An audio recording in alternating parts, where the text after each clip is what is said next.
playing with Steven tomorrow. All right, cut. Neil, Stan, great work, guys. This is my set now, and I'm running this just like I directed Creed 3. Think on that.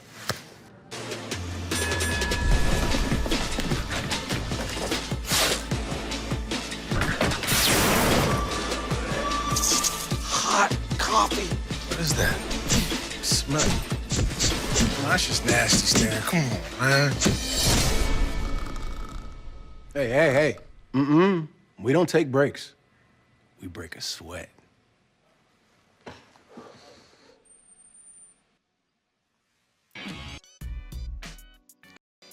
What's up? Hey, man, look, that was a lot of fun. We were off last week, but that doesn't mean we can't give a huge congratulations to our guy, Michael B. Jordan, now an Oscar winner for Sinners. And Neil, how cool was it to have what was then a future Oscar winner direct us in that commercial? You know what I remember about that? A couple things. One, I remember what a down-to-earth, nice guy Michael B. Jordan was, and how you could immediately root for him in whatever ventures he took on. So when I watched Sinners, I really felt invested because of the, for lack of a better word, relationship, which is too strong of a word, but the moments that we spent together, I was really happy that he got the win. And the other thing that I really recognized was, if my mouth got us in trouble, your punch was going to get us out of trouble, because Stan could throw. Stan was impressive throwing punches, man. That was not his first time with boxing gloves on. You'd seen me with boxing gloves, you would have been like, oh my God. No, I had a former personal trainer who was an MMA guy, and one of the workouts he put me through was a boxing workout, and so that definitely paid off, having to do that little cameo there. Hey, now was that side of beef real? I can't remember. Yeah, it's a good question. I want to say it was prosthetic, okay, but I don't remember. I don't think it was real. All right, you know what's real? What's real? Stan and Neil show, and it starts right now.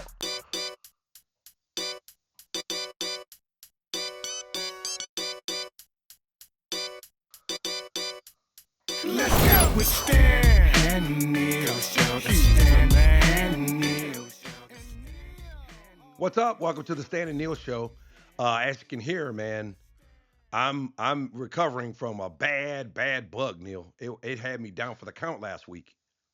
Well, you know what's funny is I woke up in the middle of the night, and man, my face was all congested, and so about 5 a.m, I hit some of this nighttime NyQuil, and I put a lot of nasty shit in my body, and I'm still trying to get past this NyQuil.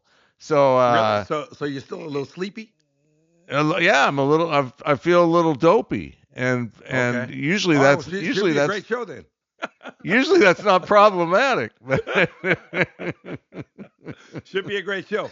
Hey, this thing, man, I actually took a COVID test yesterday just to make sure, because, my wife was like, there's something wrong with you. And I'm like, you mean like other than the usual stuff that's wrong with me? And she's like, yeah, well, you should take a COVID test just to make sure. So it's not COVID. It's just a really bad cold. But I understand, like, it's going around. And I think a part of it is, you know how I am when we get around people. I want to talk, and I want to, shake hands with everybody. And so I'm at, Clippers games a few nights a week, and there's thousands of people there. And then, like, somebody says hi, I go and shake their hand, and, and I'm learning you can't really do that without the hand sanitizer. Yeah. So now I got the hand sanitizer in my bag. Yeah, or you do the fist bump. Yeah. Fist bump. Yeah. But yeah. So it's just been a struggle, but at least I sound human now. The other night I sounded like some sort of creature. Did you have to forego some Clipper games because of your voice? No, like Brian Anderson had to. No, I toughed it out. Brent Barry was messing with me. He said no load management for Stan Verrett. He's toughing it out. So that was Monday night. It was an adventure, but we got through it. And another game tonight. So episode 34 now for us. Yeah. If you're new here and you love sports talk without all the hot takes or the personal beefs or any kind of foolishness like that, hit follow right now. We go live normally every Wednesday at 7 p.m. Eastern time. We're on a little bit early this week because I got the game tonight for the Clippers and the Toronto Raptors. Yeah, we'll talk about the Clippers, the Blazers, and the NBA playoffs in a bit. Hitting that button means you don't miss a week. So you'll find out, hey, if we needed a week off like last week, then you weren't wasting your time looking for us. And let's keep building this community right here on Twitch. You know, it's the up and coming platform. That's why we picked it. Yep. It's NCAA tournament time. Stan, we're going to get to the brackets later, but I mean, you may not believe this, but my bracket is perfect up to this point. Yeah, because you always fill it out after the games are over. It's your old trick from sports, and I remember that. Well, it's working for me. It's working for me. So you actually went to some first round games. Where'd you go? I did. I was up in Portland. I had a good run, Stan. I had Tell me about it. I had Blazers, Pacers. Okay, so for the people that are new here, Stan does the pre, half, and post for the Clippers games, and I do the pre, half, and post for a select number of Blazer games. And so I had the Pacers, Blazers. The next day I had 4 basketball games. I had High Point against Wisconsin, which was a barn burner. Wow, yeah, exactly. I had Hawaii, which is, close to my heart. I had Hawaii get run by Arkansas. I had BYU against Texas, and that kid from BYU, number 3, AJ something. Zabanta, yeah. Oh, man, he's special. He's to something. So you got to see Acuff from Arkansas and Debanza. Yeah, and the 4th game I had Gonzaga against Kennesaw State. And then the next night I had the Blazers again against I'm not going to remember who they played. Then the next day I had 2 games. It was Gonzaga against Texas, and of course I'm rooting for the Zags, but Texas beat them. Kid hit a 3 in the corner that made it a 4-point game instead of a 1-point game, and Gonzaga with the basketball with seconds left. And then High Point against Arkansas was a hell of a game. And it was funny because the High Point coach, those people that watched that first game against Wisconsin, he went nutso afterwards. And I was watching him being interviewed later, and they flashed his name underneath, and I'm like, I know him. I've met him before. I didn't know he was coaching at High Point, and he married a gal who I did a little mentoring of from the University of Oregon, Katie, and she's the assistant coach for the women's team. So wow. I was all in on High Point once I saw Flynn was coaching them up there, and he coached a hell of a game against Arkansas. I mean, from a talent perspective, Arkansas has got a bunch of athletes, talented kids, and that point guard is a steady Eddie. He is smooth. But High Point gave them all they could handle, man. It came right down to the end, too. So, but I'll tell you what, man. Calipari says Acuff may be the best guard he's had, which is saying a whole lot.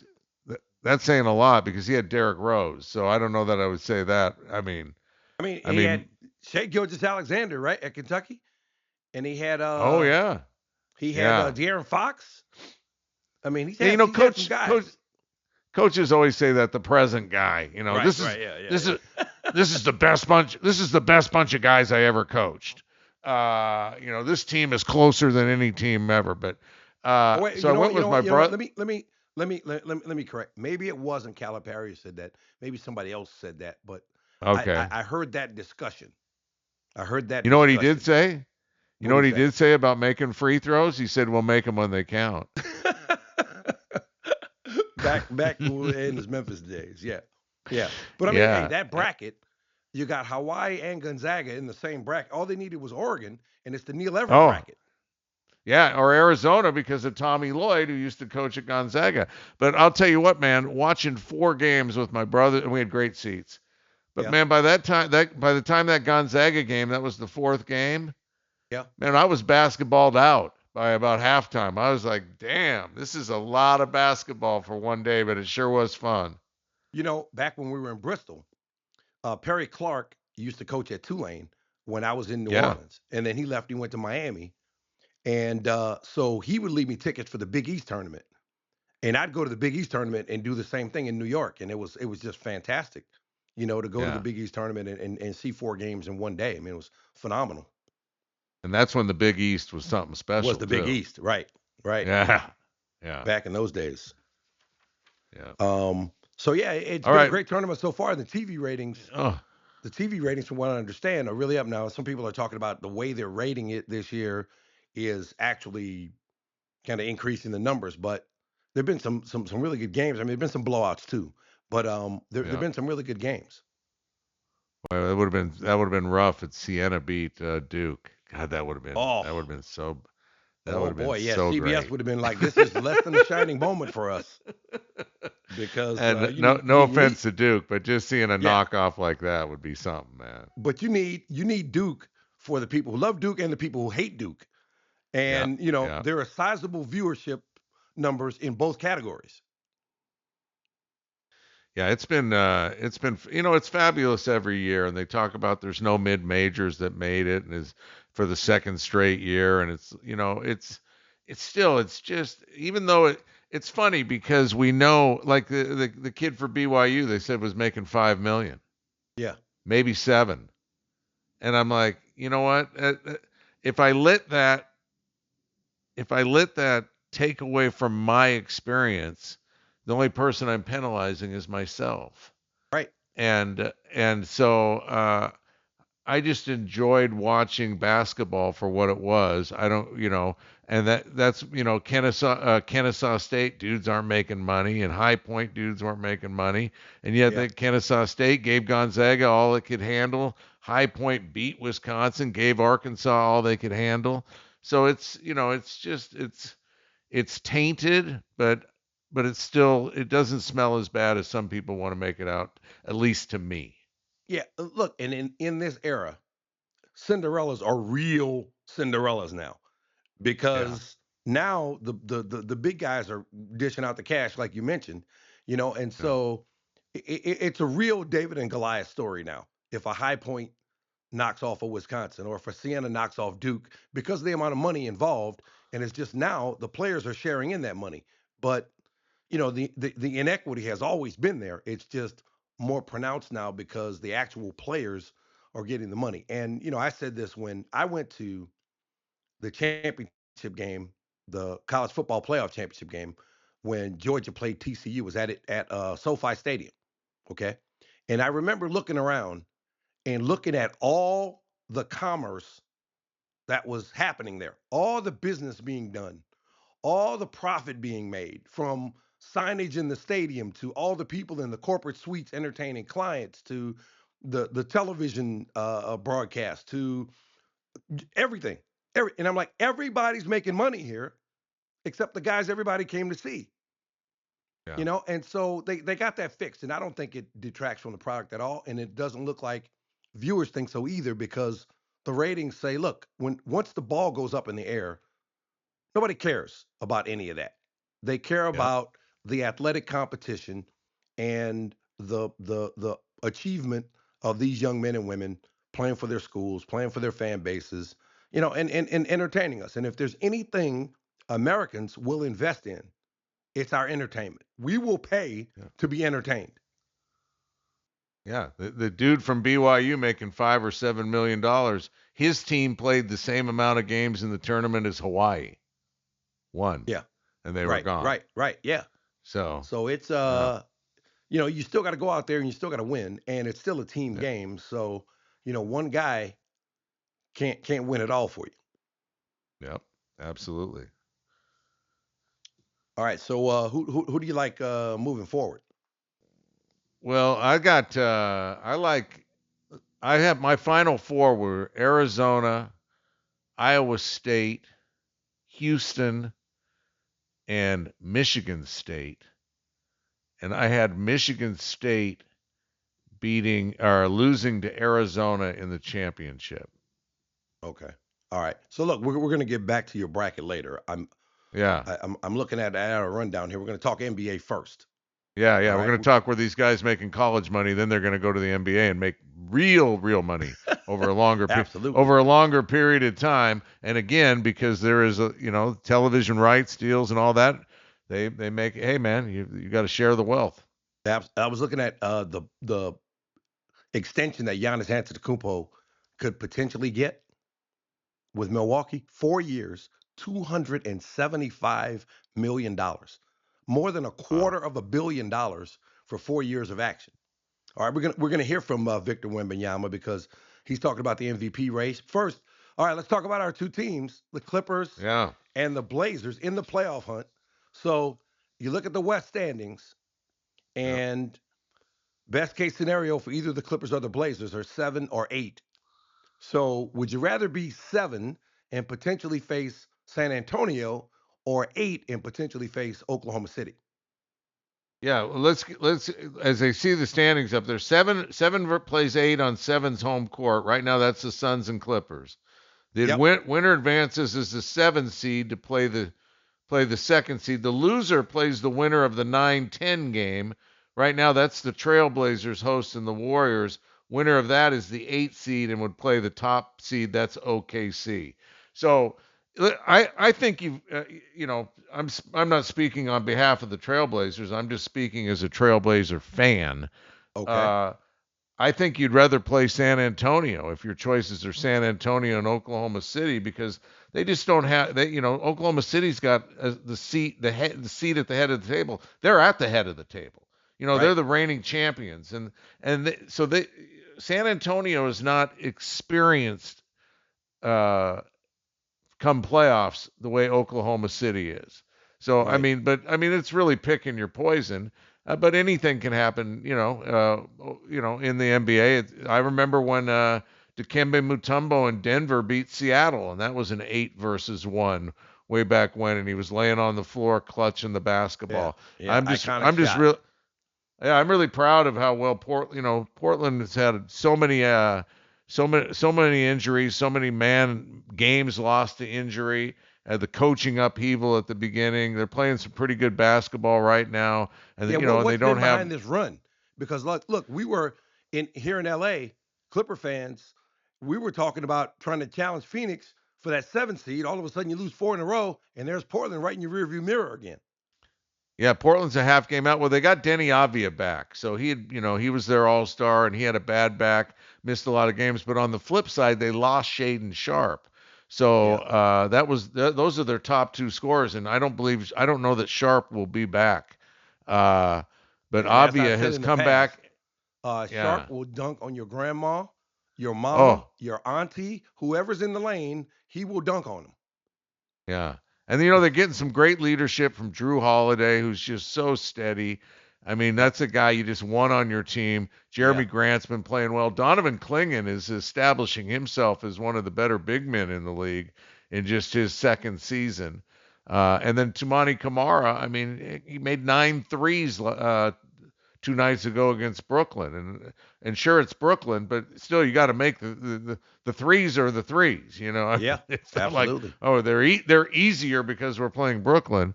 So I'm really impressed with how Portland is playing, and I'm proud to be associated with them. Yeah, same with the Clippers. That 6-21 start, it looked like it was going to be a disaster of a season, but they held things together. James Harden and Ivica Zubac deserve a lot of credit for that initial run to get back into it. And then they made the trade at the deadline, 2 trades, and they got Darius Garland and they got Benedict Mathurin. And those 2 guys, now all of a sudden, the Clippers have gone from a team with a very strong defensive identity to now a very strong offensive team. In March, the Clippers have the highest offensive rating in the NBA. And they've had a lot of games. Excuse me. They've had a lot of games this month, and they've had guys in and out of the lineup as well. Mathers missed some time. Kawhi Leonard's missed a couple of games. Garland's missed a few games. But when those guys have all been together, they've just been absolutely fantastic.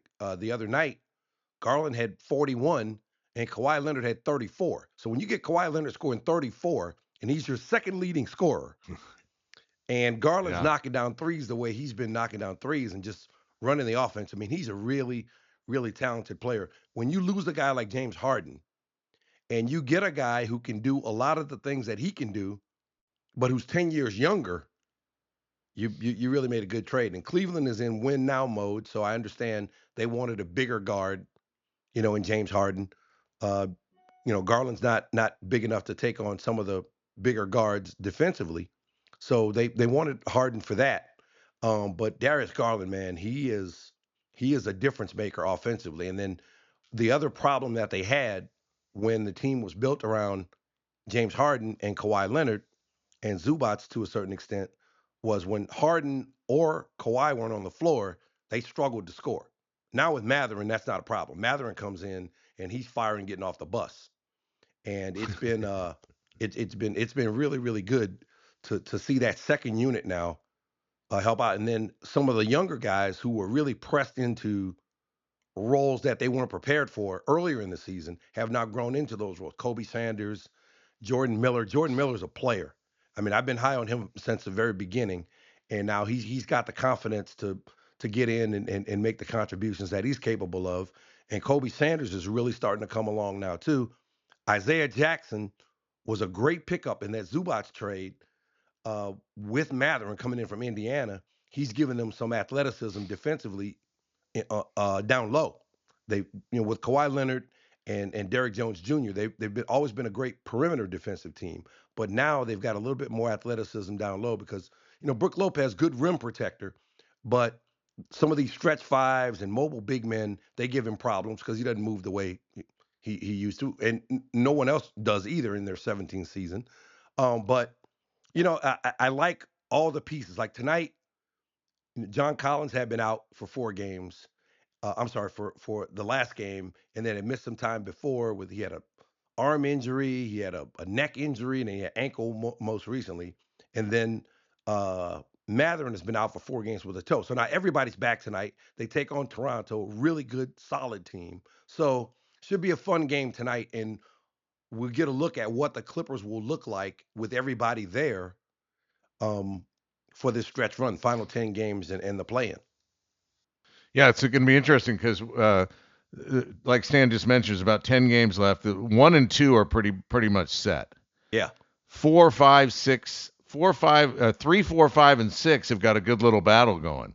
Yeah. 7 could jump into that battle. Then, as we mentioned, 8, 9 with the Clippers a half game ahead of Portland right now, and Portland and the Clippers have 2 games against each other, including one on the 31st, Stan, where usually I'd be up in Portland doing the game, but Greg Fonseca, our old ESPN producer, is now the Trailblazers producer, and he said, "Hey man, we got to get you. I got to be in the Intuit Dome, so I'm going to be. I don't know what I'm doing, right? But if nothing else, I'm coming behind and disrupting your set. So hey, but we'll have you on Clippers Live pregame. We'll have you on Clippers that'll Live be cool. Talk about the Blazers.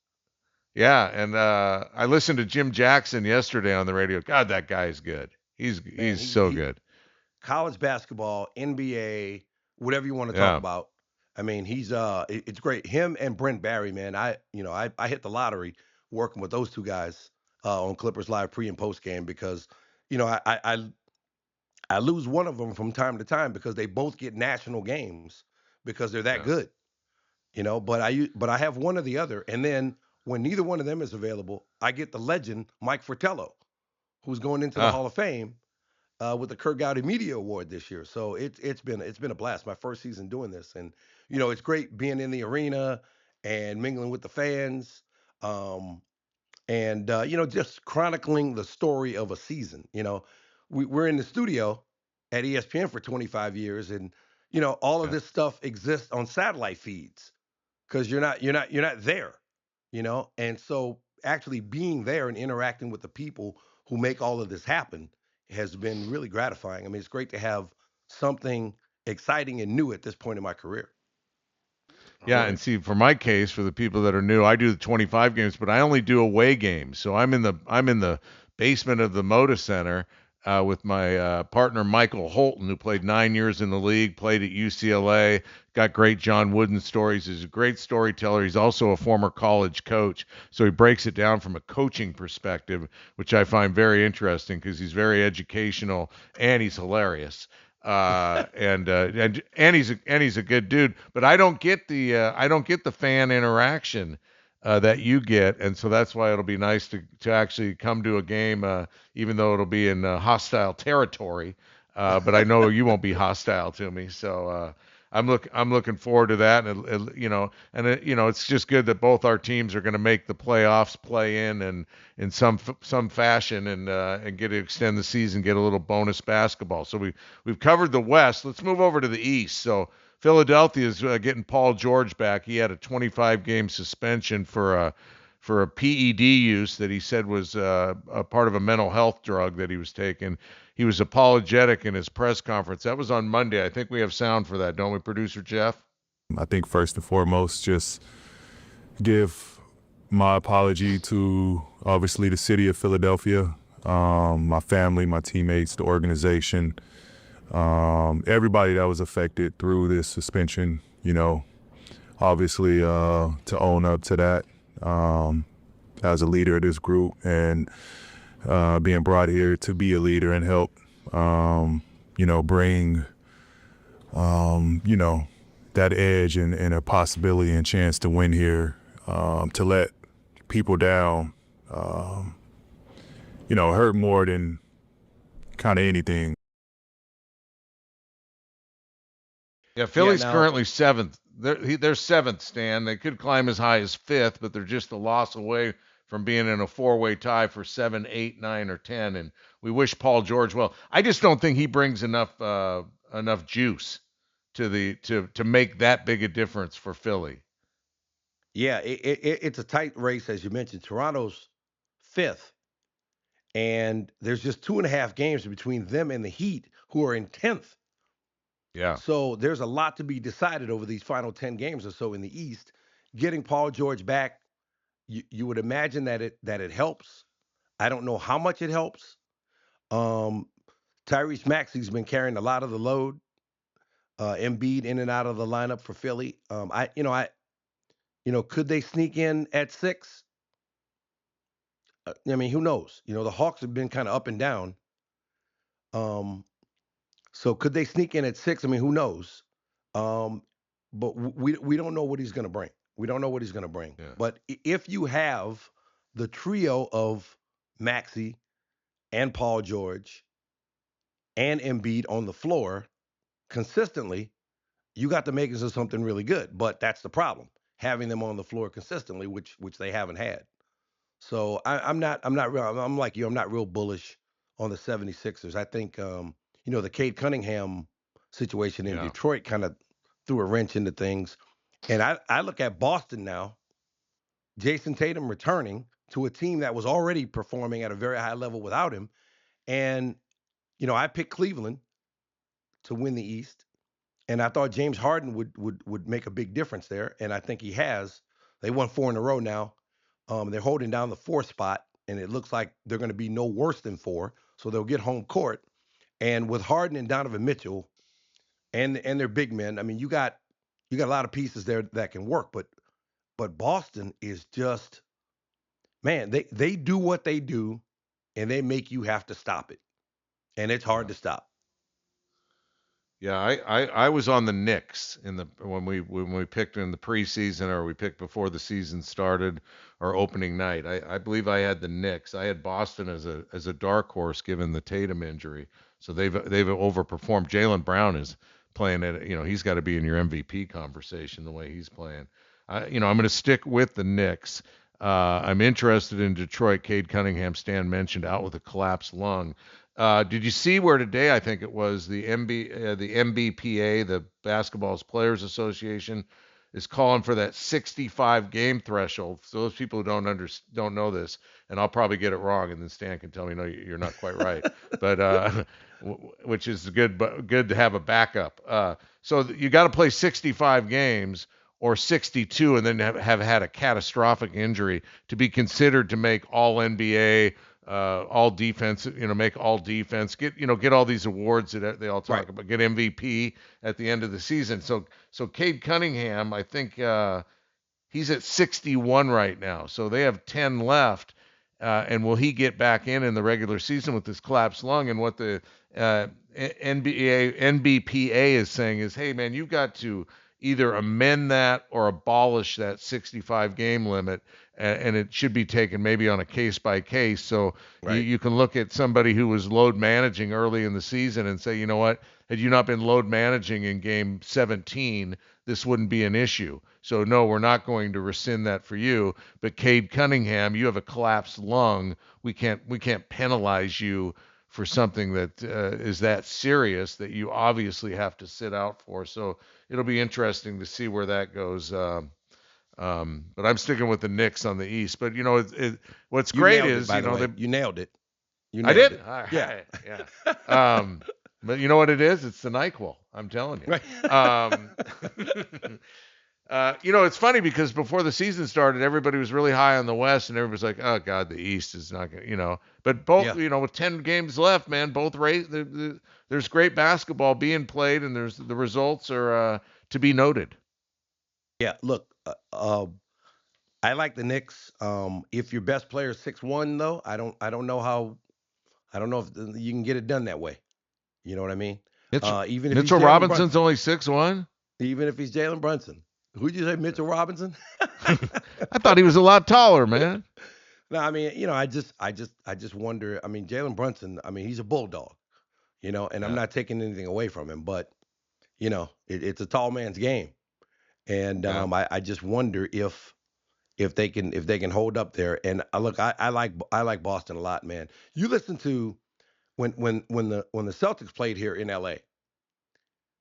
I went to Joe Mazzulla's pregame news conference. I mean, you ask that guy a question and you get a PhD level basketball answer from him with detail that just makes you say, man, this guy is. I mean, he's a basketball savant. I mean, he really is. And I think they have embraced analytics and used analytics um, to their advantage. They play great defense. Everybody can shoot. Like their whole team can shoot. And so you don't get a break in rotations. You don't get a break. If you leave a guy open, he can hurt you, no matter who it is. And with this pace and space NBA now, a team like that can really get you because in transition they can knock down threes, and then in the half court they just whip it around, and they got Tatum going to the basket, Jaylen Brown going to the basket. If it's not there, you foul them. Okay, they get free throws, they get layups, and then if it's not there, they kick it out to a guy open for three. So it just really poses a lot of problems for defenses, and it's not really that complicated. If you watch him play, it's not really that complicated. They just do it effectively over and over and over again, and they're really good at it. And so, in this new world of pace and space and analytics, I mean, they're a team built to do that, and then they play great defense. So in a 7-game series, man, I think they're just going to be really tough to beat, especially with Tatum back now. It's for fans to remember. Remember when Ime Udoka got asked to leave? Joe Mazzulla wasn't even a front row assistant. He was in the second row. Yeah, yeah. He was a second row assistant where the guys sit where you go, I wonder what he does.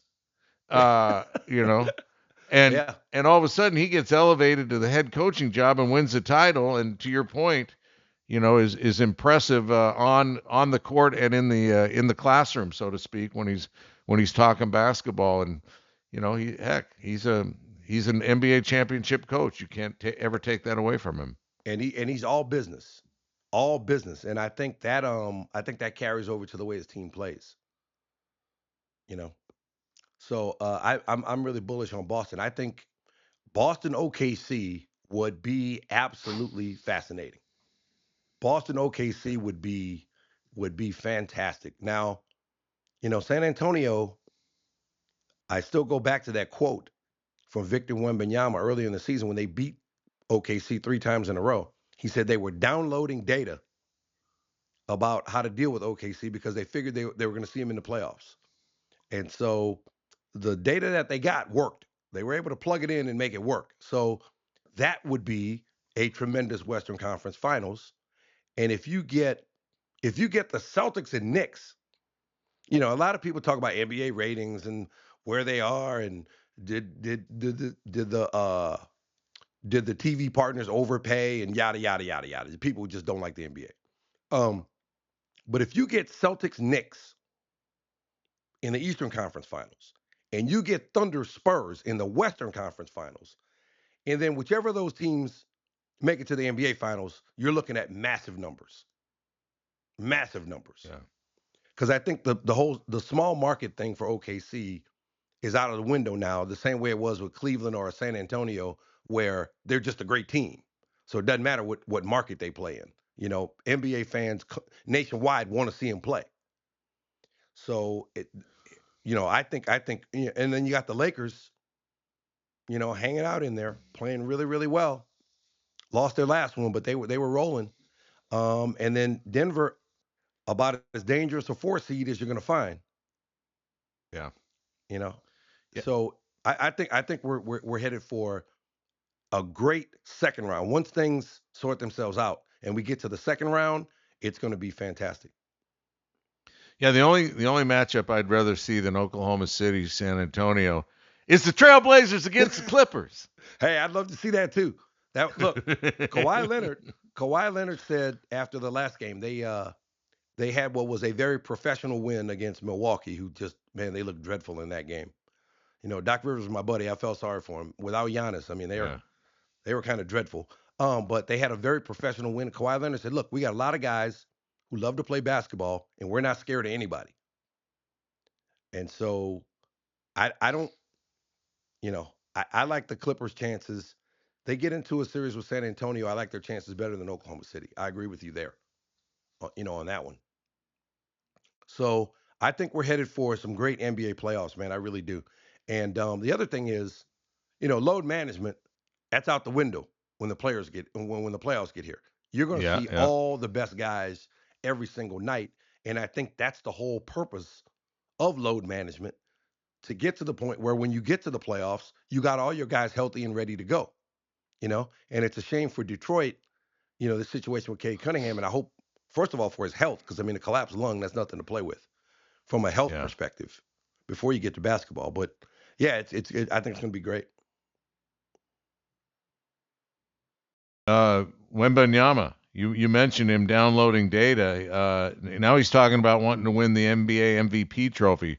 Producer Jeff, I believe we have sound on line 3. I have thought about it. I think right now there is a debate, that should be. Even though I think I should lead the race. And I'm trying to make sure that until the end of the season, there's no debate anymore. I love it. I'm looking at where he is in scoring. Okay, so he's number 14 in scoring, averaging 24 points per game. Okay. Where's SGA on that list? He's second. Okay. Wembanyama 5th in rebounding at 11.2 a game. Jokic leads there, 12.7 a game. And then in scoring, Jokic is 8th. Okay. And then in assists, Jokic is 3rd. I'm sorry, that's Luka Doncic. Jokic is, where is he in this? He's 1st in assists. So, when you have a guy, he's averaging 11 assists, 13 rebounds, 28 points. So he's going to average a triple-double for the season. Right. Now, but he's only played 57 games. He's got, he would have to play pretty much the rest of the way. 8 out of the last 10, right? Wemby has? No, Jokic has played 57 games. Oh, Jokic. Yeah, Jokic has only got one more game he can sit. Right. Wemby can sit no more than 3 more times. Your front runners right now are SGA and Luka. And then Wemby is 3rd on the odds list. Jokic is 4th. Okay, so when you add in defense, I was looking at a combination stat called stocks, which is a combination of steals and blocks. And Wembanyama is far and away the leader in that category.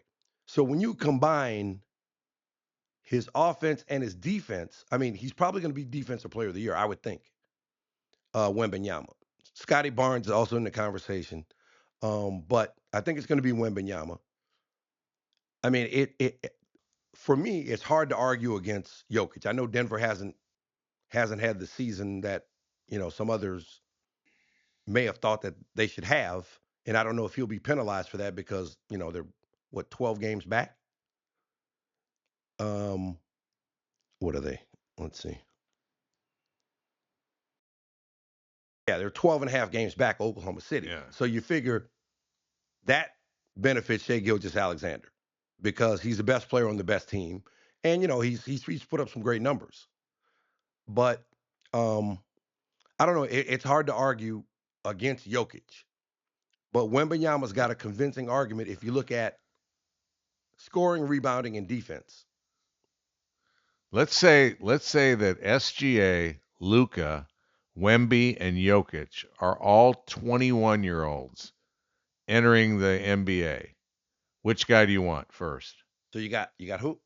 Shai Gilgeous-Alexander. Let me write it down. 4 is a lot to remember. SGA, Doncic, Wemby, yeah, Wemby, and Jokic. They're all the same age. Whatever age you want to attach to it, they're all the same age. Who are you going to pick first? Ooh, man, that is a great question. As a matter of fact, hey, look, if you're in the chat right now, tell us who you'd pick. Tell us who you'd pick because that's a great question. Oh man, I'm in today's game. I think I got to go Wembanyama. I got to go Wembanyama because of the special things he can do other guys can't do. Yeah, that's who I'd have to take too. Yeah, who would you take? Freak. I would take Wembanyama. Yeah, I mean because he is an eraser on defense in a way that the other guys just aren't. And you can throw Giannis in there too, and I'd still take Wembanyama. Yeah. I mean, he can shoot 3. I mean, he can get the rebound. He can block a shot, get the rebound, bring it up, and knock down a 3. And I mean, and none of that is anything special. He can do it on any given night, any given play. Like they played the Clippers a few nights ago. He made an offensive rebound, and from where he was on the floor, I was like, okay, I know he's going to go back up, but it looked like he was at a bad angle. He spun and dunked it from an angle that I was like, how did he do that? And then you remember he's 7'5" with a wingspan of was it pterodactyl or whatever? I don't know, but it's just he does things that we just haven't seen before because of the combination of his height and length and skill. And I want to say Jokic. I really want to say Jokic because he affects the game in so many ways too. But Wembanyama, I mean, if he gets any bigger, if he develops any sort of muscle structure, he's going to be unstoppable. I mean, there just won't be an end because like now teams kind of push him around a little bit, and that works to a certain extent. Getting really physical with him works to a certain extent. I was talking to Jacob Toby, who's the Spurs play-by-play guy, and he says, they see him hit the floor a lot, and they hold their breath when he hits the floor because he goes down a lot. But a part of that is just getting used to having that kind of a body and doing the athletic things that he's called on to do with that type of body. But he's only going to get better at that and learning how to use his balance and his strength and his lower body strength. And I mean, it's going to be in 3 years. It's going to be frightening how good he is. Because it's scary already, but it's going to be it's going to be like PG plus to R rated. So if he doesn't get it this year, there's some coming. There's some coming. You know what else is coming? It sounds like expansion is coming. It's not if, it's when. And it looks like Seattle and Vegas are going to be the two sites. Now, Tracy McGrady, he said there's not enough talent to sustain expansion. What do you think? No, I mean, come on. Look, this is more opportunity for more young men to live their dream of playing in the NBA. And I'm all for that. You know what I mean? This is 30 more jobs in the NBA for deserving players who will get that chance. And I'm all for that. And look, there it's a global game now. Yeah. And so there is developing talent all over Eastern Europe right now. I saw Luol Deng a couple of years ago at a charity event here in LA, and the things he's doing with the South Sudan basketball program and Basketball Africa, which the NBA has a program there now. It's a global game. There's not just U.S. basketball talent coming in to help feed these two new franchises. There's talent from all over the world, and I think it's only going to grow. And so I disagree with that 100%. And I think it's exciting for those two cities to join the league, particularly Seattle, given their history there. I saw Pearl Jam, Jeff Ament. Oh yeah. Yeah, I saw him at the Clippers game. He was at the Clippers Spurs game, and I talked to him afterwards, and he's really excited about the potential for Seattle to come back, and the Supersonics to be back, and so which raises the question for me, for you. So then the Supersonics come back. Who's your team? Oh, Portland, all the way. Portland's still your team. All right. Okay. Oh, All right. 100%. 100%. Okay. All right. Yeah, I I love didn't mean the to put you on the Sonics, spot, but it oh occurred no, to me. I love the Sonics, but Portland is my first love. Okay. All right. All right. Yeah, That's fair. 100%. That's fair. Yeah, yeah. Yeah, Um, I think you're right. Internationally, there's so many players we don't know about. There's the G League. There's just NBA talent in general. I think what there isn't is there's a difference making NBA players. There's 20 of those guys yeah. are depending on your definition of a difference maker. Like, I think Denny Advia is a difference maker because he's the best player on Portland.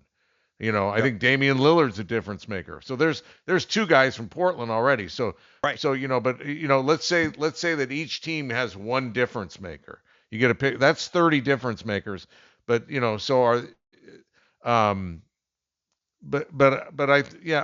totally, these are the best basketball players in the world. There's room for 30 more of them. Absolutely. Yeah. Absolutely. Yeah. I think what the league's real problem is, Stan, is that they got to figure out this tanking, and ownership has to take ownership of that because that I think that's a bigger problem than expansion. It's like, hey, they got to figure out something with this tanking. Yeah. It's yeah. I think it flies in the face of what sports are all about. Yeah. To quote the legendary Herm Edwards, you play to win the game.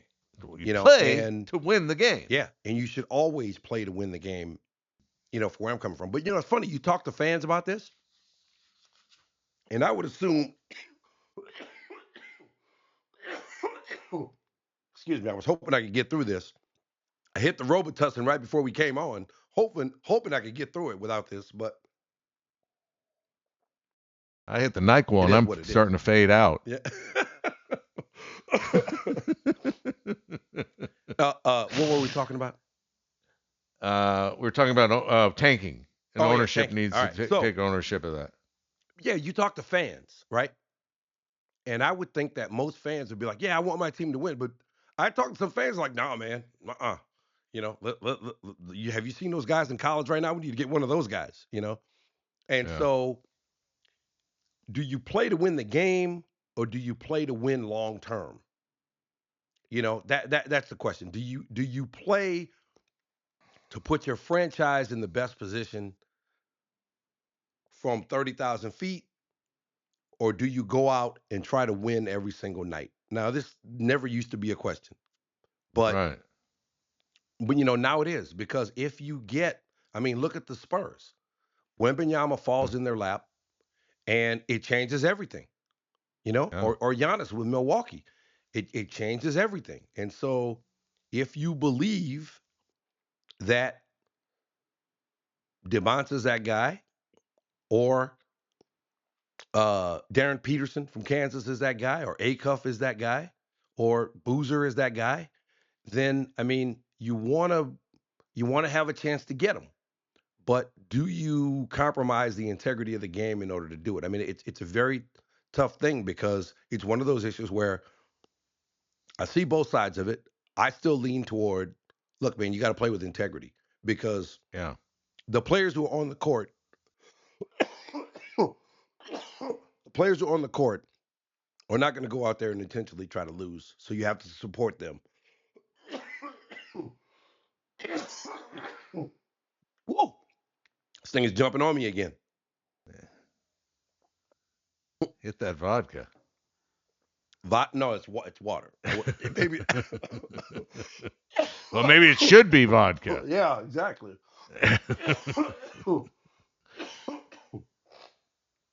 Yeah. So where do you come down on it? I mean, look. I think they've got to do something with the draft to make like it's almost like something has to be preordained. Like, hey, this year, this is this team. They have the number one pick this year.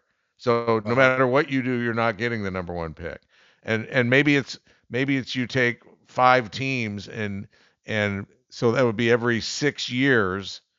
Or we'd have to make it a number divisible by 32 instead of 30. But just for sake of argument, let's say you take 5 teams and you say those 5 teams through some process are going to be 1 through 5. And then next year it's another conference, 1 through 5. And that way if it's not my 1 through 5 year and I'm the Washington Wizards, then 6th is the best I'm going to do. And Yeah. I just think I don't know. I mean, that's just came off the top of my head. But it's really, to your point, it's the integrity, and it's just I think it's imperative upon the ownership. This isn't a player thing. This is an ownership thing. Absolutely. And they're making they got to figure it out. I mean, these are smart guys. They didn't win their billions in a lottery. They won it through being heads of their fields and titans of industry, so to speak. And they got to figure it out, because it's embarrassing. Yeah, but I mean, I heard, I believe it was Mark Cuban saying that fans go to the game and, yeah, they want their team to win, but they're really there for the experience and that whole thing. But there's nothing like winning. There's nothing like No. winning. Oh. I mean, have you noticed, Stan, because this is your first year of doing this with the Clippers, and I've been doing it for the Blazers now. This is my 5th year. Like, when the Clippers win, you leave the Intuit Dome in a way better mood than you do when they lose. 100%.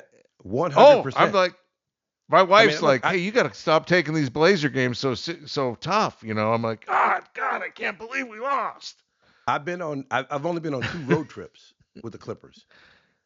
And both times they lost. So I don't know what a winning flight feels like. And I got a couple of road trips coming up, and I want to see what a winning flight feels like, because, like, the mood after a loss, man, it was just like everybody's all quiet, and and you can kind of see the players redoing the game in their head, trying to figure out what they could have done better, the whole thing, and you can just feel the vibe. So it's a winning is just a totally different vibe, and but I understand that, like, look, we're bad as a team and we're not in a position to win, but there's a guy coming in who can help us win, and we got to get him. So we got to do whatever we can take, whatever we do to put ourselves in a position to get him. So from an organizational standpoint, when you talk about it's an owner problem, well, the owner is looking beyond just that night. The owner is looking, hey, I'm in this for the long haul. So I have to try to do what's best for the organization over the long haul, even if that means losing, because they have the biggest investment in the overall organization. They own it. And so, they're looking at it in more than just a do we need to win tonight standpoint. That's not where they're looking. They're looking at it as like, hey, look, can we get a player who could change things for the next 10 years? And we'll go through some temporary pain and sacrifice this year in order to get a player who could change things for the next 10 years. So, again, I see it both ways, but it still irks me when I think or have any suspicion that a team is suiting up without the intention of winning the game. Because that's the objective. That's why they keep score. Because somebody has to win, somebody has to lose. And it's not fair to the guys who are out there trying to win, and you assume everybody. I don't think anybody's telling them, hey, take some bad shots tonight, make sure we lose. It's just they manipulate lineups and injuries and that sort of thing to put you in a position where, hey, you're probably not going to win. So yeah, it's a problem, but I think like you said, it's solvable. I heard somebody say, you take all the teams that are in the lottery and you put them in a tournament where you have to win to get the pick. Oh. And that way you force them to have to try to win. Like, okay, look, you're all bad, okay, but the team that can rise up and be good among the bad teams will reward you with the best pick. And then if you come in second, you get the number 2 pick, that sort of thing. So I don't know how that would change the calculus because, like, do you what do you do with seeding for that tournament, and how do you structure it? But it's an interesting idea. Or I also heard a proposal where you set the lottery odds at the All-Star break. And so after the All-Star break, there's no tanking because it's already done. Because if you look at New Orleans, okay, Pelicans, they traded away their first round pick to get Derek Queen in last year's draft, or I guess in this season 2025 draft. They traded away so they don't have a pick. So there's no value in tanking for them. And DeJounte Murray comes back, and all of a sudden New Orleans is playing great. I mean, they're playing great. Beat the Clippers back to back. Yeah, Zion's been playing. You don't have to remind me of that, but Zion's back now. You know what I mean? He's playing. I mean, like, he's been playing, I think, 40 or 41 games or something like that. I mean, he's been playing a lot. DeJounte Murray's back.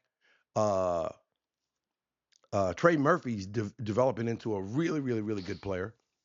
And, with no tanking involved, I mean, they're a fun team to watch, and they're playing well. And so if you take that away from the other teams that, like Utah, without any tanking, man, they'd be a fun team to watch. Keontae George, Jaren Jackson Jr., I mean, Walker Kessler, I think, is out, but Lauri Markkanen, I mean, that's a fun team to watch. And I think next year, when they get demented because they tanked, they're going to be even more fun to watch.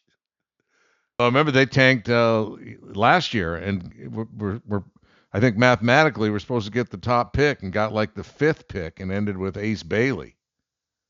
Yeah. So it's not, you're not guaranteed. Oh, yeah, forgot about Ace Bailey. They got him too. So they got a good team, but they're not trying to be a good team this year, but they're going to be really good. I think next year they're going to be a factor in the West. All right, you ready to move on to NCAA tournament? Yeah, have we talked enough about it? Should we just jump to NFL free agency since I already gave you who's gonna that my bracket's perfect and that I've got my Final Four set? Well, I just want to say a couple things. Nebraska, how about Nebraska? Yeah. Never won an NCAA hell of a tournament game before this year. Into the Sweet 16, now taking on Iowa. That may have been the best game. That may have been the best game, that Nebraska-Vandy game. Yeah, I didn't watch it, but I heard it was fantastic. How about Houston getting to play at home against Illinois and that talented backcourt that the Illini have, Duke and St. John's. How about that in D.C. Friday? Yeah, I don't know if St. John's can score enough to keep up with Duke. Yeah, those Boozer kids, man, they're really good. And then I don't. I don't need to see that Boozer commercial one more time, though. Oh my Hey, God, please. I'm just glad that it's those kids getting the money now. You know what I mean? Yeah. They can capitalize on their name, image, and likeness. Because otherwise, Charles Barkley, Magic, Sam Jackson, and Oh Spike my Lee make all the God. money. Oh my. Those commercials, please. And Oh, then how about Tom Izzo? Tom Izzo just finds a way to get to the Sweet 16. It doesn't even yeah. matter what happens during the season. Just pencil Michigan State in for the Sweet 16 every single year.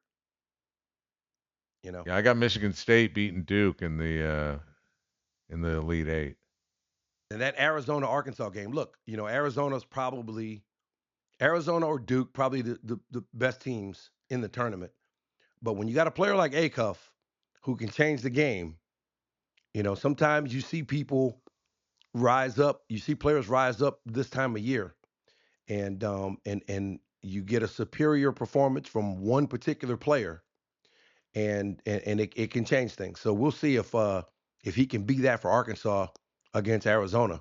Easy trip for the Arizona fans. They're going to be there in droves in San Jose, and then Texas from the play-in all the way to the Sweet 16. Got to deal with Braden Smith and Purdue. So yeah, there's some great matchups here. And look, I know there's no mid majors left, but after the first couple of rounds, I think people love the charm of the Cinderella stories and the mid majors in the first couple of rounds. But when you get to the Sweet 16, you want to see the best teams go head to head. I mean, that's Yeah. what you really want to see. And so I think that's the best of all possible worlds for the NCAA. Get a couple of upsets in the first round. Get a who was it beat Wisconsin? High Point. High Point. Get a High Point beating Wisconsin. Hey, yeah, High Point. Yeah. Oh, what a great story, right? And then, Yeah. by Sweet 16, High Point, you got to go. You got to go. Yeah. You did your story and the whole thing and great season. Congratulations. But now you got to go. Let's let the big There's boys the eat. door. You know. So Yeah. yeah, I think it'll be a fun weekend in college Oh. basketball. Oh, my wife has no idea how much basketball I'm watching this weekend. Yeah. Now, Uh, see, my wife's family are hardcore Jayhawks. My oh wife's yeah, that mom was and a good. dad met at the University of Kansas, and I mean Yeah. they are diehard. Yeah. And so it was a day of mourning the other day when Kansas lost. Yeah, that was a good game too. Yeah, so I will continue watching even though they won't. It'd be interesting who goes first, Peterson or Acuff in the draft, or who goes not first overall because I think the BYU kid's going, but Yeah, which guy is selected first uh, out of those two? yeah. There's some questions about Peterson. And, he had the body cramping issue, missed a bunch of games, Yeah. and I mean there were some people kind of looking side eye at that, but we'll see. I mean, there's no question about the kid's talent, man. He makes the game look easy. Yeah. Yeah. Yeah. All right, NFL free agency. How about Jackson Smith and Jigba? Yeah. He said he'd play for free, but he's not going to. Why would he? 4 years, Yeah. Highest 168 million, 120 guaranteed. great hands, great character. Highest paid wide receiver jumps over Jamar Chase for that. Um, you have to invest in greatness Hmm. because if you want other players to aspire to be great, you have to reward greatness. So Hmm. therefore, I'm going to work hard so I too can achieve greatness contractually like he did. So I think Yep. that's the carrot in something like this. Yeah, sends a message organizationally. And look, if you project his numbers based on what he's done so far, he could be a bargain by the time this deal's over. Yeah. You I know? like Mahomes. Remember when Mahomes signed his deal? Yeah, It's like, oh, 10 years, 300 and some million dollars or whatever. And it's like, yeah, what a steal. yeah. I mean, go to Kansas City and see if you can question Patrick Mahomes. I mean, everywhere you look. Yeah. Again, my wife's family's from Kansas City, and so I spent some time there. And I mean, everywhere you look, I mean, his psychic impact on the city, just how Kansas City feels about itself, is Yeah. immeasurable. Given what the Chiefs have been able to do the last few years. Speaking of the Chiefs, how about Justin Fields going to Kansas City? Yeah, will he drag that down? That feeling Kansas City has about it. No, that's not fair. But listen, he has not performed at the level people thought he would. And if Mahomes is not ready for Week 1, Stan, and Fields starts, he'll become the first quarterback in NFL history to start the season opener for 4 different teams: Bears, Steelers, Jets, Chiefs. Seven quarterbacks have started for 3 different teams. This dates back to 1950. Nobody's ever done it for 4. I don't know if that's a badge of honor, but it's an interesting factoid that you can, somebody will buy you a beer if you share it with them. But I think it says 2 different things, right? One, it says it hasn't worked out. Yeah. But secondly, it also says people believe it still can work out. Right. And we saw something there. Like Dennis Schroeder. Dennis Schroeder has been on every team in the NBA, but every team always wants him. Like, nobody keeps him, but everybody wants him. He never gets the big contract to stay with one team, but he's never out of a job. People, oh yeah, I'll take Schroeder. So look, if you look at Andy Reid's track record with quarterbacks, and you look at what he's done, particularly with black quarterbacks, mobile quarterbacks. He had Donovan McNabb, he had Vince Young, he had Michael Vick in Philly, and then Mahomes here, and then Alex Smith, who last I checked is not black but was a mobile quarterback. Andy Reid has done a great job with quarterbacks who present dual threats. And so if there is a situation where Justin Fields could thrive, I believe it's in Kansas City with Andy Reid. And you look at look, he's going to be the starter. Mahomes says he's going to be ready to go Week 1. That's his goal. And I suspect he will be ready because, he's going to attack the rehab. But Sam Darnold said what changed everything for him after moving around was that year he spent in San Francisco with Kyle Shanahan as the backup to Purdy. He said that really changed everything. And then he goes to Minnesota, has that great year. Minnesota pulls the plug too early, and he goes to Seattle, wins the Super Bowl. So I think this could be a situation for Justin Fields, even if he doesn't play much, just being in that offense and learning from Bieniemy and Andy Reid. I think either, Mahomes probably got another 10 years, but Fields at his next stop, I think could be a transformed player. And I think that's what he sees. And I think Kansas City sees, hey, look, this is a great insurance policy because we got a guy who can get the most out of him if we need it. So, yeah, and I also think the Mahomes injury, this injury, shattered that veneer of invincibility about Mahomes. So Mahomes would get hurt. Remember, he hurt the knee, and then he comes back in the playoffs, and he's running and stuff on a bad knee, and runs the ball and takes him to a Super Bowl. I think that air of invincibility is going to, hey, wait a minute, this guy's not Superman. He plays like Superman when he's there, but he gets hurt like everybody else, and we need to have a plan in case he's not there. Who was it who came back on the court was it Paul Pierce? Yeah, it was, Pierce, wasn't it? Came back in a wheelchair. No. He left in a wheelchair and then came back into the game. Yeah. Okay. Because if you leave in a wheelchair, you can't come back to the game. No, you can't. If there's a wheelchair necessary, you're out for the rest of the game. You're out, 100%. Maybe the next game too. Yeah. Okay. And how about the Chiefs giving Travis Kelce a 3-year extension? Yeah. 3 years. Well, if you're Justin Fields, you're playing because Mahomes can't. You've got 2 orders: hand the ball to Walker that they got from Seattle. Throw the ball to Travis Kelce. Those are your 2 options. Nothing else. Don't do anything else. We'll be fine until Mahomes gets back. But I got to tell you, Travis Kelce must really, really love football. Because if I got a wife making billions of dollars, okay, And I'm going out there getting beat up at that age when I've already won Super Bowls. I've already gotten everything I can get out of football.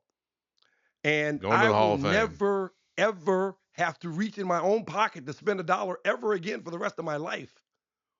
He must really love football. There's no other reason for him to go back. There's no other reason. Like, hey, I want to win a championship. You did it already. Yeah. You know, I want to make some money. You did it already. Okay, he's got that podcast. Him and his brother have that podcast, and they're making a whole lot more money than we are. Yeah. we need to talk to whoever puts their podcast out and get them working with us. Yeah, But exactly. yeah, I mean, he must really love football. 3 more years. I mean, there were people who thought he would retire after this year, Yeah. and he signs up for 3 more. Yeah, if my wife Stephanie was on the road, I'd be her number one roadie. That's what I'd be. Exactly. Hey, how about the Saints adding Travis Etienne? Yeah, well, is that how you say his name? Because all I read was the headline. They said we've been saying his name wrong the whole time. Okay, so he tried to make it easy for people who aren't familiar with French pronunciations, and he just said, "Look, just say Etienne, because I can't really teach it." But in French, it's Etienne. It's Etienne. Now, no, you don't. The Tienne makes like a chin. It becomes almost like a ch pronunciation. So it's Etienne. It's Etienne. Travis Etienne. Travis Etienne. Etienne. Yeah. Right. And so, but trying to explain that to people, it's like you remember that time? I don't know if you were doing the show with me, but there was a pitcher named Melanson who pitched for the Pirates. 100%. I remember this. Okay, that's not Melanson. It's Melanson. It's Melanson. Yeah, I remember you. Okay, but I think it's the same thing. They're telling you, Stan, you said it wrong.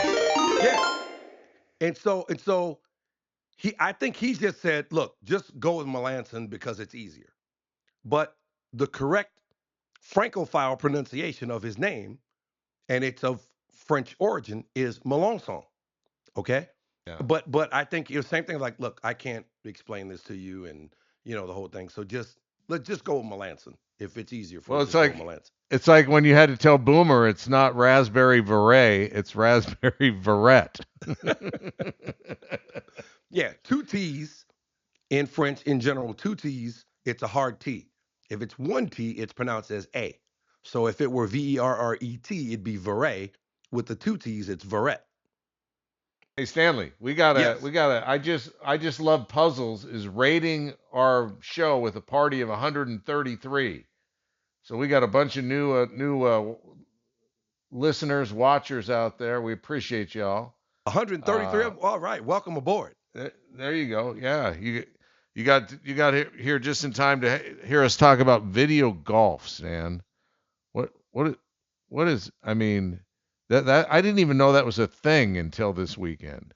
TGL, the golf league, yeah. Like I want to watch Tiger Woods play video golf like I want to watch Tom Brady play flag football. Not at all. Not interested. Not even remotely. Now you are a golf nut. Do you watch this video golf league? No, it doesn't really grab me. I mean, when I was at ESPN, we would show highlights of it, because it's an ESPN product. They're the partners with it. Right. So I would watch it. But I didn't really get excited about it. But I watched it. I think there's a few things, like people who go, like I've followed some influencers, some golf influencers who go to it, and they all say, and I don't know if they're paid to say this, I don't know if they have some kind of interest in it, but they all say if you're there, the energy and excitement are great, and it's different from a regular golf tournament where people are shushing you and that whole thing. It's a different vibe. So it's golf with more of a party vibe, and there's music, and so it's all. I think there's a few things. I think it's, in one way, it's sort of the PGA Tour's answer to Live Golf. So Live Golf, they have the music going and players are wearing shorts, and I mean it's a party. Okay, so the PGA Tour is like, well, we're not going to do that at our regular tournaments outside of Phoenix, where it's sort of like that with minus the music, but it's a party there, and the Canada tournament is getting like that too. But I think it's an answer to that, where you get to see PGA Tour players in an unstuffy environment, because a lot of people's objection to golf is the shushing and the, got to wear long pants and, the whole staidness of golf. Okay. So it's totally not that. Okay. It's a party. Okay. And then on top of that, it's this video game generation. Like, I don't, there are people, young people, who get on their screens to watch other people play games on their screens. And there's a lot of them here on Twitch. I mean, I think Twitch is a big gamer site where people get on to either play games against other people on their screens or to watch other people play games on their screens. And you remember during COVID, there was some esports that were on television where people were watching other people play video games. Um, and you know, I enjoyed the early versions of Madden. I used to play Madden, the John Madden NFL game, Yeah. and Yeah. I would always play with the Saints. And I would play against my brother. My brother would play with like the Cowboys all-time team, and Emmitt Smith would run for like 800 yards against me because I insisted on playing with that year's Saints against the Cowboys all-time team. And he had this move he would make with the controller, and you could not tackle Emmitt Smith. He was already, 99 or whatever on the game. And then my brother had this little tap thing he could do with the controller, and I could not tackle Emmitt Smith. Even with Ricky Jackson and Pat Swilling, I couldn't tackle Emmitt Smith. So we would play for hours, and it was a lot of fun. But I don't know that I would tune in to watch other people play. But several years ago, they had, I mean, it's big. They had the Madden championships at LA Live.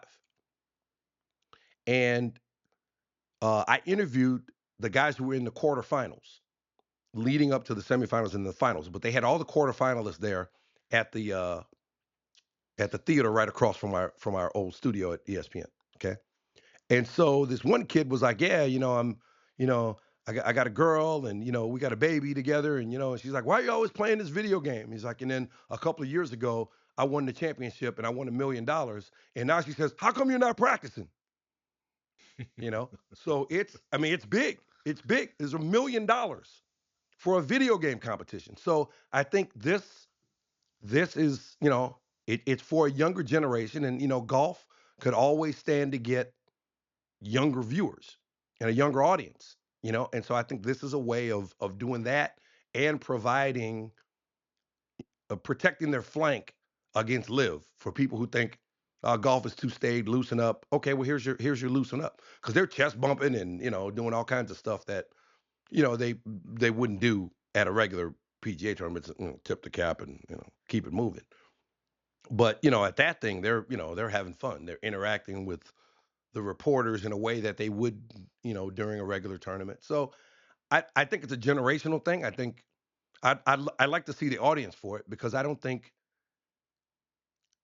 many older traditional golf fans may be into it, but I could see younger people being into it, because like it's really changed. Like golf, YouTube is as big as real golf. Like guys getting together to play golf on YouTube, influencers and guys doing tricks and all sorts of other stuff. Golf YouTube is huge.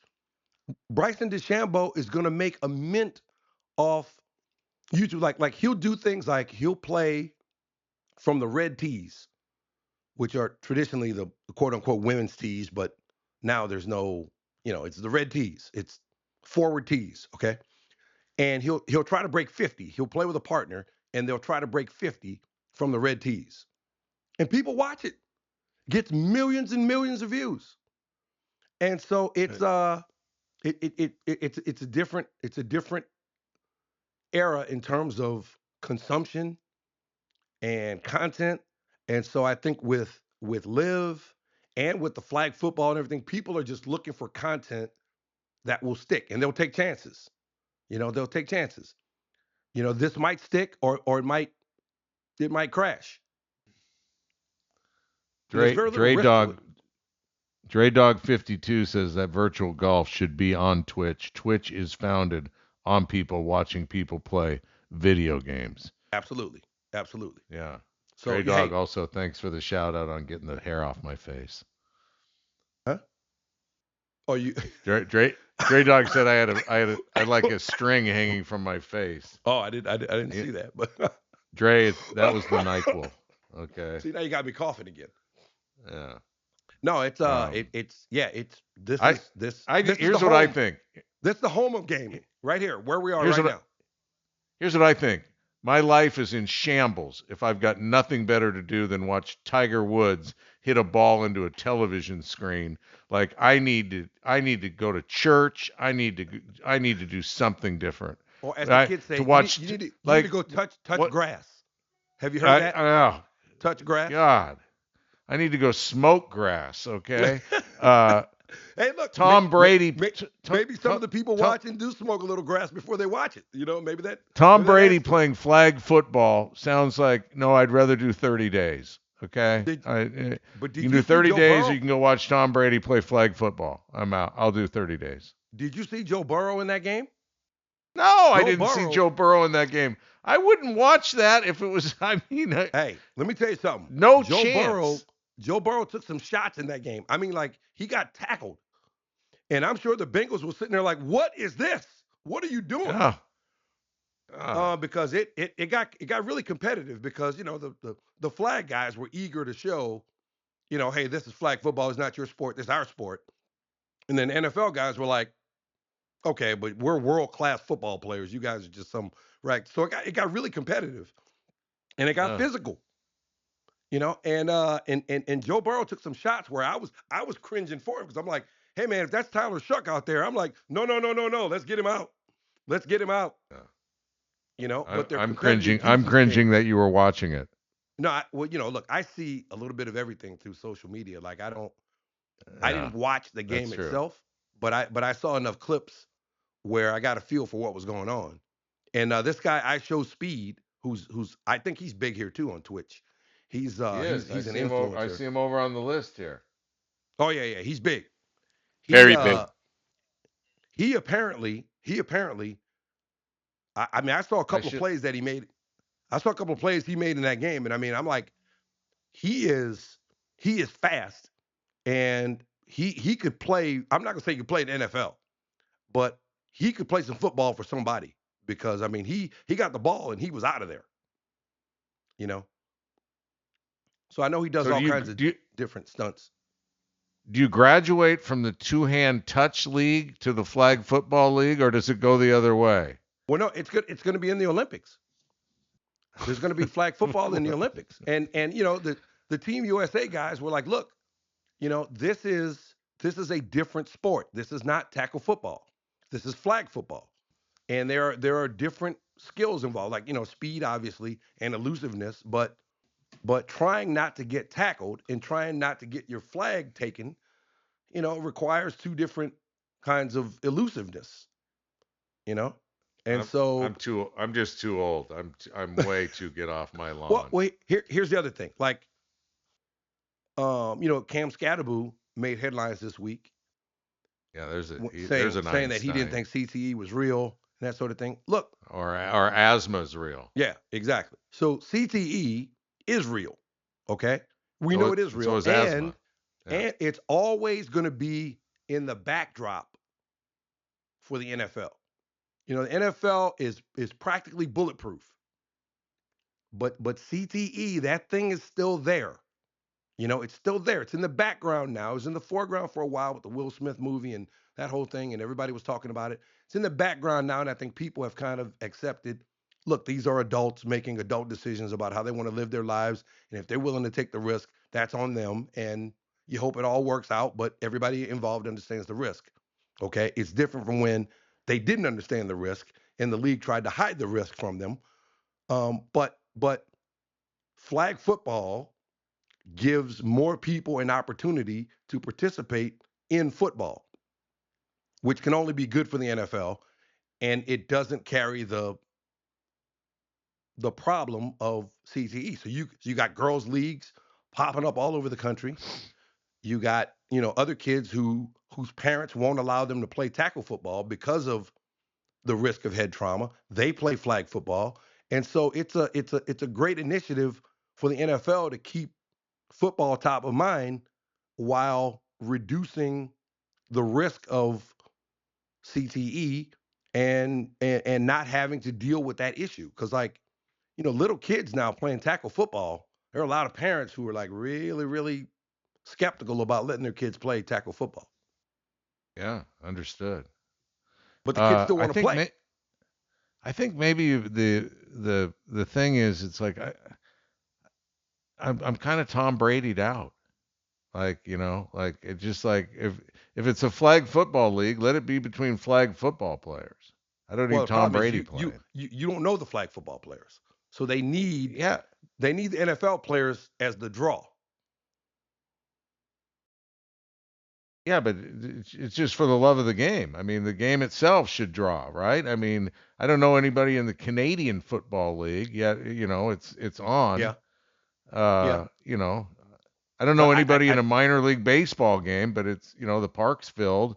I don't need Nolan Ryan to show up and throw out the first pitch to be interested in the Hillsboro Hops against somebody in minor league baseball. I mean, the but that's game still itself. that's still the same sport. See, so I think the thinking is we bring these NFL players out and they play against guys who are flag football players, okay? And the flag football players, they got exactly what they wanted. The flag football players beat the NFL players. So now that makes them more interesting because, like, hey, I came in because I wanted to see how do these flag football players do against real NFL players who I know, who I'm fans of. Okay. So I watched them play and then I realized, hey, man, these flag football guys are pretty good. They're exciting. They're fun to watch. Okay. So the next time I come back, if it's just flag football players, you say, hey, these are the guys who beat the NFL guys. That's why you should watch them. And they hope that that works from a PR All right. standpoint. So I think that's I'm the sure it thinking. But will. I think after, particularly with Joe Burrow, I think the NFL owners and GMs are going to be like, hey, no, we don't want our guys playing in this. All right. Last thing. Yeah. It's baseball. Baseball tonight. Yeah. Yankees-Giants on Netflix. Will you Yeah. watch? Shout out to our former colleague, Elle Duncan, who is the front person for Netflix Sports. And she's hosting the coverage for Major League Baseball on Netflix. So best of luck to her as she embarks on that new venture. Yeah, so Yankees and Giants, right? Yeah, on Netflix. And can you Yeah. can you have they're calling it opening day, and then tomorrow they're calling it opening day. Can you have two opening days? Well, I think you can have as many opening days as you have first games for teams involved because it's opening day.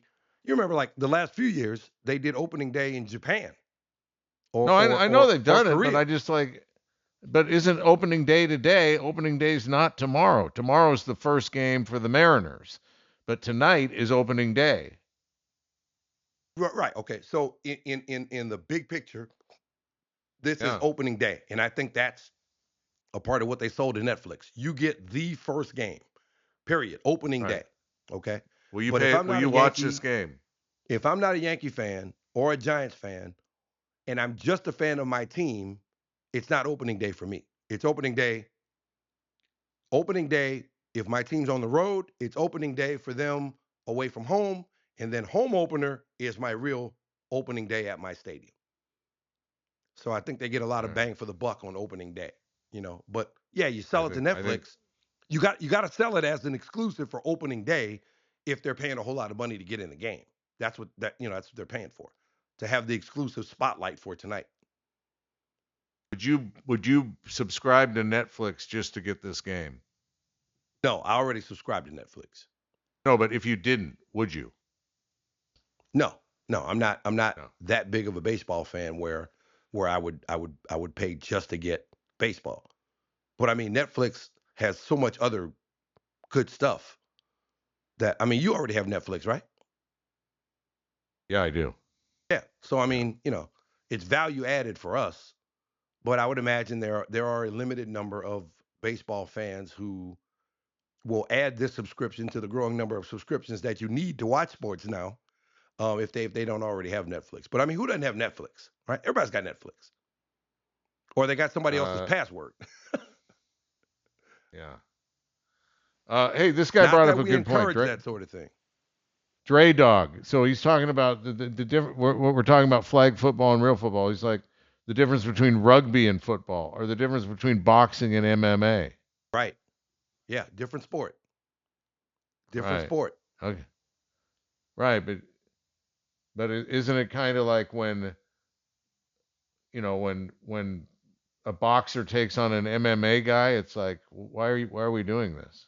Because it's a don't spectacle. you? If it's Floyd Mayweather against Conor McGregor, it's the spectacle, and the curiosity seeker is the specific skill of boxing when you are hyper focused on it and one of the greatest of all time at that one specific skill. Can you beat a guy who can use a variety of different combat techniques to fight you? Like if you're the best boxer in the world, will that beat a guy who's one of the best mixed martial arts fighters who can elbow you, who can kick you, who can, whatever. And then how do you set up the rules to make it fair for both guys? So if I become the best video golfer of all time, I've got a chance to win the Masters. No, because the problem is you got no wind. You got no wind in the studio, right? And you don't get any. I don't think you get any crazy bounces. I don't think there's any crazy bounces in video golf, you know. But look, Tiger. I'm from the standpoint of listen, if it's you, do you. You know what I mean? Like if you're into it, I love it for you. I may not watch it, but I love it for you if you're into it, you know? There you go. And I so, like that attitude. yeah, and it's like, hey, if it finds an audience, then it's going to be there. And if it doesn't, then it won't, If But when you ESPN makes have, it a property, you've got a chance, and if they don't, you don't have much of one. well, if you got Tiger Woods, so if you got Tiger Woods, somebody's going to step up and make it a thing. Is he going to play So in the Masters? I think he's going to try. And I mean, his knees and his back, his knee and his back. I mean, it's Father Time. no. I've had people say, look, if there is a way to avoid back surgery, don't get it unless you absolutely have to have it, because like your back's just never going to be the same. Yeah. And then his knee. I mean, that left leg. He's had so many injuries to the ankle and the knee and the whole thing, broken leg. I mean, he's that left leg's been through some things. And so, look, he's going to give it a try, and we'll see. I was talking about this with a golf buddy just the other day, who's actually played at Augusta National. I never played there, and he's like, when you see it on TV, you don't really get a sense of how hilly it is, about how difficult. Forget golf, how difficult just that walk is if you have an issue. Have you ever been there? Augusta? Yeah. No. No. Okay. Okay, so you're invited to Augusta for this Masters. You can follow Tiger Woods or Scotty Scheffler. Ooh. I get to go to all 4 rounds? Well, Tiger Woods ain't going to be in all 4, so sure. That's why I'm asking. Then I'm saying Tiger Thursday, Friday, Scheffler Saturday and Sunday. There you go. But look. I know it was 6 years ago, but in 2019, there was no reason to believe he was going to go there and win. True. And he did it. True. And he did it. Now, again, it's 7 years ago now. So it's 7 years ago now. But there's just something magical about Tiger Woods when he shows up at Augusta. So look, it'll be fun to watch, even if it's just nostalgia. It'll be fun to watch.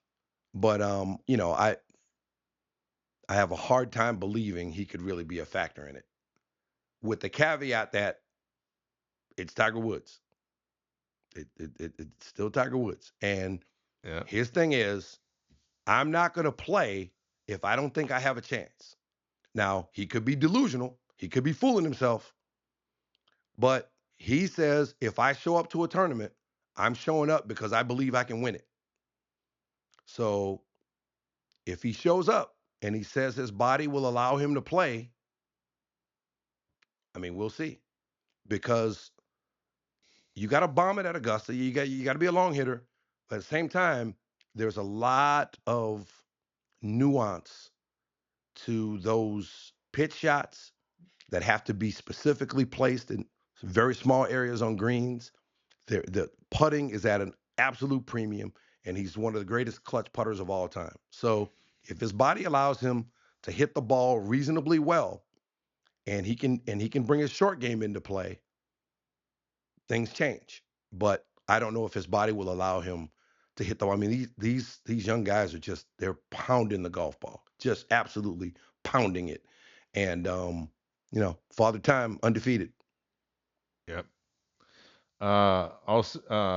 We'll leave on this. I'm going to go speed puzzle right now because somebody said they're doing 500-piece puzzles in 26 minutes. That is coming to an ESPN station near you next. We will be speed puzzling, Stan. It's the new thing. Flag football followed by speed puzzling. Have you seen it televised yet? No. But I think it's going to be a great idea. It is. It's a great. I think people would watch that. What about Scrabble? You think people watch Scrabble on TV? I probably, because people are watching a bunch of shit I'd never watch. Because like Scrabble, right? Scrabble, if you could see the board and you could see every player's letters, you could virtually play along.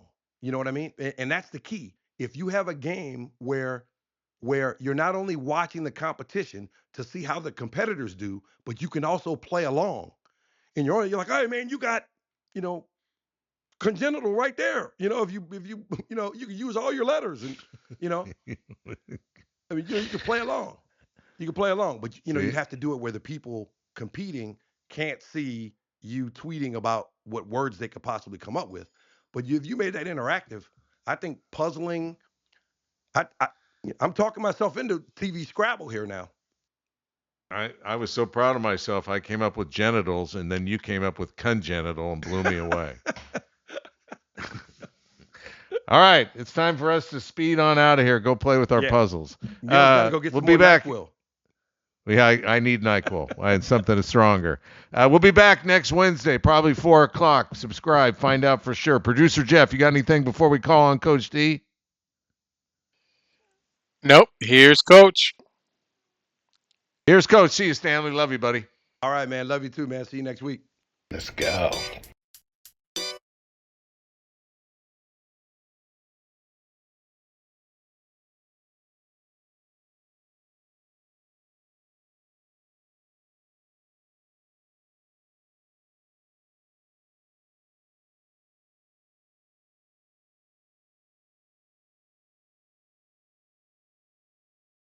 Show the Stan and Neil show the Stan and Neil show with Stan. Oh, Stan, he's the man.